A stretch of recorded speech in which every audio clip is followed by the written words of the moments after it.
আরো নিয়মটা বলে যান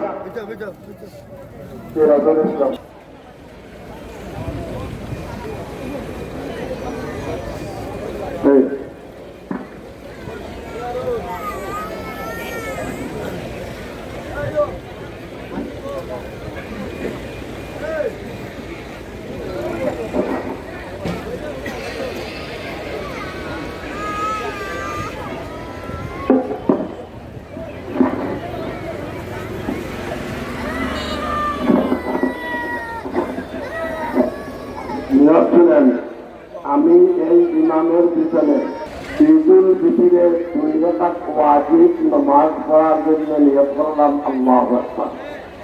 বস হয়ে যাবে ইনশাআল্লাহ। তকবীরের সময় হাতটা কান পর্যন্ত উঠাইবেন।